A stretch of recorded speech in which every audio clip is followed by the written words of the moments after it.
రే, తెలిసిన సంబంధం ఏమన్నా ఉంటే చూడమన్నాను కదా, ఏమైంది? చూస్తున్నారా, దొరకట్లేదు. రే, నీకు తెలుసు కదా నాకు అసలు క్యాష్ ఫీలింగ్ కూడా లేదు. ఏ అమ్మాయినా ఓకే. రే, నాకు పెళ్లి సెట్ అయితే నువ్వెంత తాగితే అంత తాగిపిస్తాను రా. నాకు పుట్టబోయే పిల్లలకు కూడా నీ పేరే పెట్టుకుంటాను రా. ప్లీజ్ రా, చూడరా. నువ్వు క్యాస్ట్ ఫీలింగ్ అంటున్నావు, నేను ముసల్దైనా ఓకే అని తిరుగుతున్నారా. నాకే దొరకట్లేదు, నీకెక్కడ సెట్ చేయాలరా?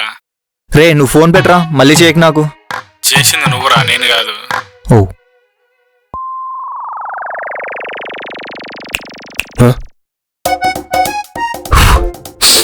So sad. అప్పుడు ఫిక్స్ అయ్యాను, అరేంజ్ మ్యారేజ్ కాదు, లవ్ చేసి పెళ్లి చేసుకోవాలని. అప్పుడు తినని లవ్ చేసి చేసుకున్నాను.